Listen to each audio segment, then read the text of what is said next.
Welcome back to Sledgehammer Horror, guys. I am Ken Sledge, and let's talk horror. So today I am joined by somebody that I should have been joined with years ago, somebody that means so much to me personally, the amazing CP. How you doing today, brother? I'm good. An intro like that, I can't be bad. It's you're far too kind. Thank you. Well, we've had the opportunity to work together a couple times, and every time I've gotten the chance to work with you, it's been nothing but an honor. So to bring you on here to talk about how horror started for you is super important to me. But before we do that, I want to talk a little bit about you. Okay. You are a professional comedian that switched over to writing and producing films after receiving your education from the New York Art Institute. And then, of course, after some personal tragedy, you decided to bring your knowledge and humor to YouTube, where you are today. And the tragedy part, not good. You being on YouTube part, very good. And you guys can check that out if you haven't already by clicking the links down in the description. So let's start off first. Your check's in the mail, by the way. First and foremost, what made you decide to be a comedian? Like, is that something like your whole life you just loved making people laugh, or was there an actual event that pushed you into being a comedian? Yeah, there was an event. I always liked watching stand up for some reason as a teenager. I don't know what it was. I had some traumatic events growing up. I didn't have what you would call a functional family. So anything to I wasn't big into drama as a teenager. Right. So whatever I could, do to get my mind off of not fun stuff. So I was heavy into stand up, and at work, one of my first jobs as a teenager, I worked at a movie theater, which ties into everything we'll end up talking about. There was this guy that like he was the comedian at the job, and everybody looked to him to make them laugh. Sure. And people looked up to him. It was like, all right, you got to hear Alex. He's if you're feeling down, this guy Alex, he'll make your day, whatever. So on weekends, movie theaters back in the day, they used to stay open till like 3 o'clock in the morning. And what we would do as a unit, because there'd be like maybe 6 to 10 of us, who just closed on a Friday night and nothing is open but like a diner. And we would all just go get dinner, lunch, breakfast, whatever it was for any of us at that point, and just kind of tell stories and BS about the night that we had or anything. And knowing how much everybody looked to him for their laughs and their release from their stressful day, there was a pattern that was growing, that he was looking to me to get his release. And I was just talking about like events of the day, the things that were happening at the theater. And then I started mimicking events, how crappy customers were, and over the course of time, he would start sitting closer and closer to me. And there was a point where he was hunched over laughing, and people were like kind of like shocked. All my cohorts were like, wait a minute. Right. he broke the guy that we look to. And so not everybody got my humor, but he got it, and boy did he. And like that was a big boost. Like that's something that like stuck with me. And I liked the feeling, like knowing that somebody that people look to make them feel good, that I can make that person like hunch over in laughter. That's neat. Better than sex. let me see if I can, because I already had a history of watching stand up. Let me just try it for people I don't know. Let me see if I can multiply this. And I tried it, and first night was jittery. Like I can. There's no preparation for stand-up comedy for anybody. If you think you know what you're getting into, you're wrong. Right. You could write something that you think is 15 minutes long. It's actually 2 minutes long, and then you're just dead air. You're So the first couple of times sucked. The second time I had a shitty spot. Am I allowed to curse? I'm sorry. Yeah, you're okay. I had a bad spot on the show, so like I was late. Like the show starts at 8, and I was up at like 11, and this is just like a showcase. So people in the audience are they've seen 30 comics by the time I'm getting on stage. This is my second show ever, and by the time I get on stage, there's people leaving just mid set. They're leaving, and I was like, wow, all right, so that hurts the ego a bit. And I was kind of like, I felt like that was something that I needed, and I'm glad I got that out of the way early. All right, people walking out on you early, like this is what bad feels like. Yeah. And like out of a movie, my next show, the very next show, the third show, I had a standing ovation when I closed, and I was just like, yeah, this is it. This is what I want to do. And I just worked at it, and it took a while, but I think it took me about 2 years before I was getting paid. But what is this saying? If you do something you love, you're never really working. You never work a day in your life. Yeah. So I was happy to even bad nights. It's like I'm getting paid. I'm getting paid to not make people laugh. I'm fine with that. Right. I could do that at home. And it's funny because then you kind of did that. Right. Well, after that, you kind of did your flip flop. After that, you went into writing and producing. After you got your education. Obviously, when you're a stand-up comic, it's just like being a musician.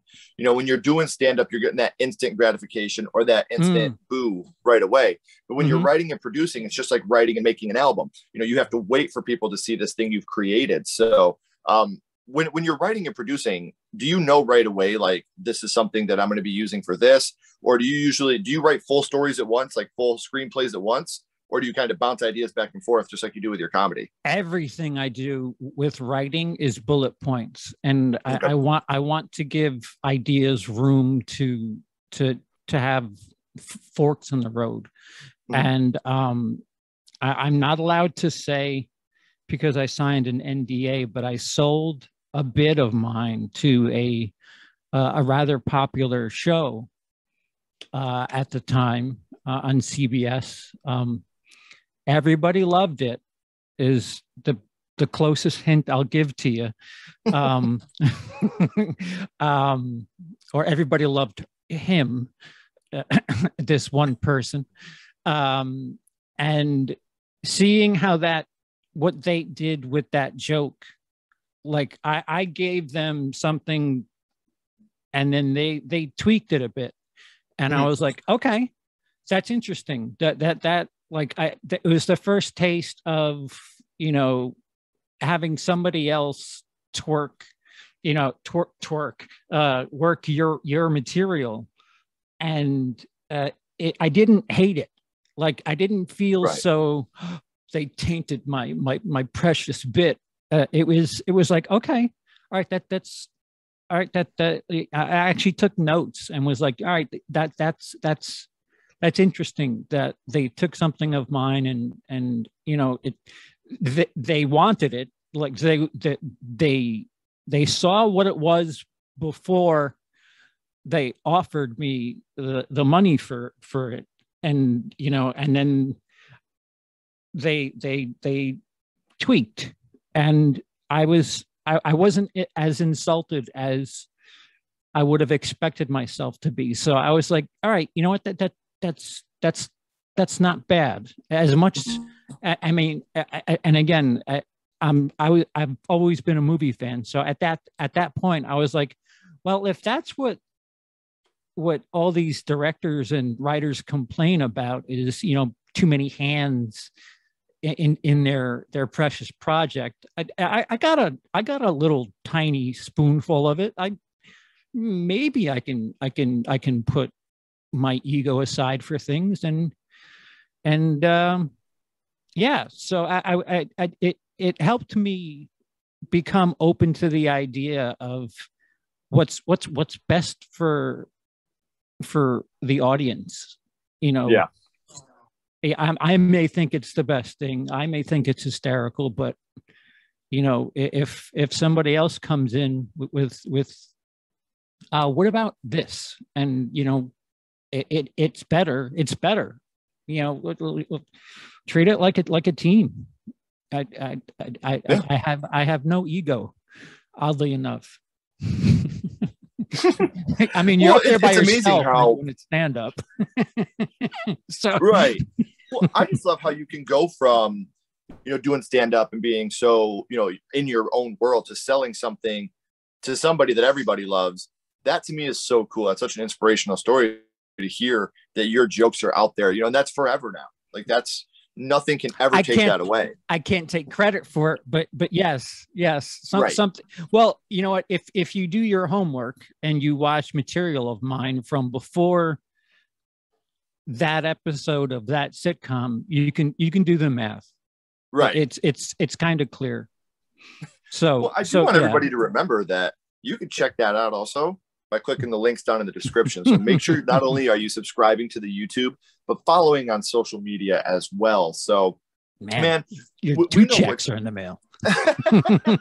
So we know what you've got going on now, but I do kind of see P here for a second. I want to go back to the past and talk about how horror started for you. The first horror movie that you watched, and CP, your first horror movie was Friday the 13th, Part 4, the final chapter. And I think that people would be remiss if we didn't mention that this is most everybody's favorite Friday the 13th film for very, very good reason. So do you remember about how old you were the first time you had seen it? I would say 5 or 6. Whenever it premiered on HBO is around the age that I was, because my mom had me very young and she was the oldest of 6. So her younger brothers were like my older brothers, and right. I was young and they were teens, and they were watching the new Friday the 13th, and it was on HBO, and let's all gather around the TV, and it's something I knew I wasn't supposed to be watching, and as fate would have it, anybody with kids will tell you this, that if there is nudity, the kids somehow will find a way into the room. And I mean, Friday the 13th Part 4, there's a couple of scenes of nudity. So I don't remember which scene exactly it was. I just remember I was just running through the room to go to another room, and I just kind of halted, like, well, what's going on here? And did not move, and I knew that if I opened my mouth, I was smart enough that if I said, hey, what's going on, why just shut up, enjoy the ride. Yeah, exactly. if I talk, I'm out. You're gone. So I just kept my mouth shut and just kind of watched along with everybody, and it really, I don't know. I felt like I was way more mature than I should have been. Like I knew that it wasn't real, but I was still like, excited by it because like I was living vicariously through my uncles and how they were experiencing it. And it was indescribable. I just remember having a really good time and wanting to know more about this guy with a hockey mask that doesn't play hockey. And you know, the boobs got me in, and the hockey mask, you know, locked the door behind me. Yeah. And well, that kind of leads into my next question. Like I said, this is a lot of people's favorites, and that's because there's so many iconic scenes and so many very effective scenery throughout the final chapter. But what would you say the scene was that affected you the most? You know, in the beginning as a kid, and this is something that affected me. I don't remember if it was when I first saw it, but I remember like on rewatches as a 4, 5, 6, 7, whatever year old, when the hiker gets killed down in the basement.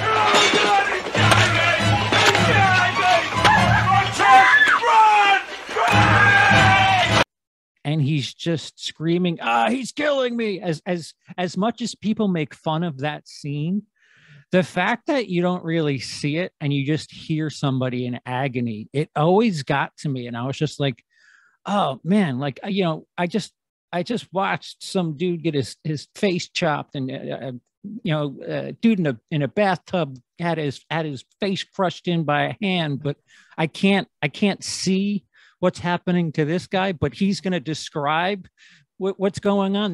That's bad. All these other people that I got to see all this corn syrup with, I got to see it. There was no, there was no play-by-play. This guy, right. I couldn't see anything, but he was giving me the, oh, he's killing me. Or, At least whatever. He was kind enough to let us know what was happening. So, and I agree with you. Like, that is a very easy scene now that we're adults to laugh at, but as a kid to actually hear he's killing me, that's something so foreign to us as children. I'm dying death, something that we're so scared of because we can't understand completely at our young age the complexities of death. So I understand where you're coming from. So we know which scene, CP, affected you the most, but what would you say your favorite scene from the final chapter is? Oh, it's the end. It's Corey Feldman shaving his head to look like the newspaper photos, doing a shitty job of completely shaving his head, and being the badass that a little kid takes out big bad Jason, and that kill. I mean, hats off. I mean, the effects in that. I mean, there's so much about the final chapter that, I mean, I'm so lucky to say that was my first introduction into horror, because it is quite a. I mean, Tom Savini doing special effects. You really you can't do much better. Yeah. And that final kill with his head sliding down the machete, it's just all right. and like, again, it was like, the kid won. The kid tricked the big bad hockey guy only by shaving his head. That's all it took this whole time. You guys wasted 3 movies not shaving your head. You just got to get a little kid, shave your head. That's it. That's the trick. I knew I had kids for a reason. So we talked about which scene affected you most, CP, and what your favorite scene is. But since Friday the 13th, the final chapter, part 4, is part of a whole franchise, I do like to ask, what is your favorite film in the Friday the 13th franchise? That is Jason Lives, Friday the 13th 6, which I saw, like I said, I was hooked. I was hooked. I don't know like what was available on home media at what point. I just remember thinking I wasn't that interested in 5. Mm-hmm. Because the fact that it wasn't Jason kind of ruined it for me. Like, spoiler alert! Yeah. I'm joking. Yeah, 40 years spoiler. Like there was just, it's just like, yeah, I liked, you know, the boobs got me in, but it wasn't exclusively the boobs that kept me watching that movie. And 5 is just like, hey, we're just gonna boob the hell out of this thing. It's glorified porn, part 5. Yeah.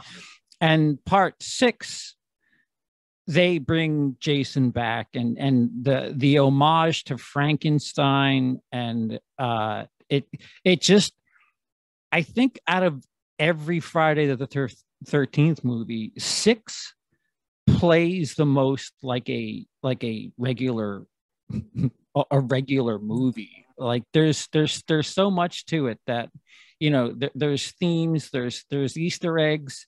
I mean, Carpenter Drive. There's the name of the store is Karloff's.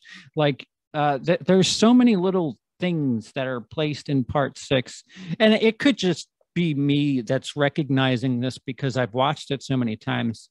There could be a ton of Easter eggs in other movies, but I just remember 6. The more I watched it, the more I was like, yeah, no, there's no nudity, and I'm okay with that. I'm a grown up. I'm 8 years old, and I am fully grown up. Listen, if I could go out and catch Pokemon myself, I am grown up enough to not need boobies anymore, Mom and Dad. So, CP, we know how horror started for you. Your first horror movie being Friday the 13th, the final chapter. But now I want to throw a little bit of a curveball here at you. My little buddy Ghostface is here, and he has a question for you. What's your favorite scary movie, CP? What is your favorite horror movie of all time? All time. You know, normally I would say Friday 6. It's been getting competition lately. I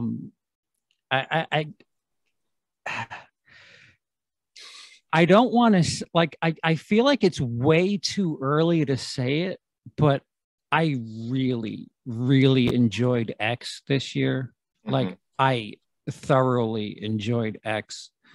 That is a really hard question because there's so many different, like, when I sit down and watch a horror movie, there's like a certain box that I need to click off, unless I'm going to the theater and you know, just, you know, it's you know, dealer's choice, whatever I'm getting. But you know, if I'm home, you know, I have the choice of what I want to put on. And if it's not Friday 6, if it's not X,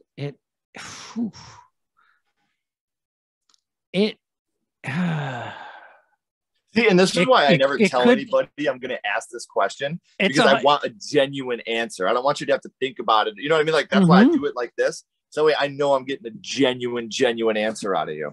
There's so many different ways to answer this. That's the thing. Like, as far as a masterpiece is, wait, let me make sure I got the question right. My favorite of all time, or what do I think? Your personal favorite? No, your personal favorite. My personal favorite, I would say, is Friday 6, but as a caveat to the question, The Shining is something that I think is incredible, like a masterpiece.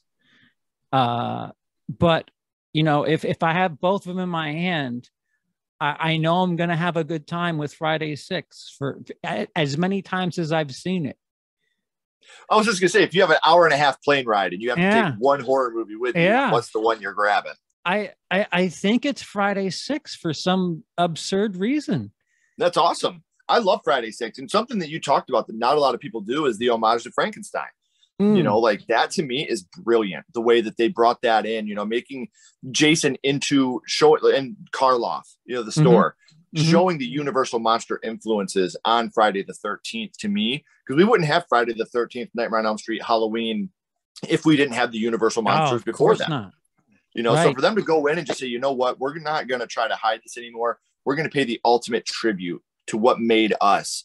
That was brilliant to me. And it was amazing. And we see that today, you know, with like Scream honoring Halloween and Halloween honoring Scream and all these things happening. But for them to come out and just show their influence right in front of your face, the Frankenstein influence, the Boris Karloff influence with the store, those things to me were amazing. And they were ahead of their time in this movie. So I can't argue. That's my favorite in the franchise too. So they're a prehistoric version of Scream too. The writer of Scream has credited Friday 6 for his meta style of writing. So I mean, there's lots to it. I mean, a lot of people laugh at me when I say Friday 6, but there's lots to it. I mean, another thing about the Frankenstein, the little girl in Friday 6, that, you know, that Frankenstein, it's way headier than your average slasher. And I realize I can get laughed out of many a film school saying that, but that's how I feel, damn it. It's the truth. I agree with you. So, man, like I said, this has been a long time coming, but all good things must end, CP. And I promise you, this is not the last time you will see these two gentlemen on a screen together. But before I let you go, I do want to ask you one last question. I always end this with the same question, and I think I know the answer, but according to my script, I have to ask. 7 inches. Yes, that's what I was hoping for. So what we're gonna do now is we're gonna rank Friday the 13th Part 4, the final chapter, on a skull count. Now, we're not judging this on acting, score, production, direction, nothing like that. What we're doing is strictly judging this movie on how much it affected you on first viewing. So 0 skulls being not effective, 5 being extremely effective. You can use half and quarter skulls anywhere in the middle. A CP, what would your ranking of Friday the 13th Part 4, the final chapter, be? 5. I knew it. It has to be 5. It completely started a revolution in your life. Yeah. Absolutely. Yes. I mean, you know, people, I remember kids my age were talking about how they went and saw Back to the Future 2. And I was like, yeah, well, I saw Pet Sematary. I don't give a shit. You and your kids' movies. Sometimes dad is better. That damn road. Well, CP, man, don't go anywhere. I got a couple more questions for you. Everybody else, as always, like I said, you can click the links down here in the description so you can become a part of his life on social media and on YouTube. Until then, though, keep talking horror, stay what you are, and we'll see you guys soon.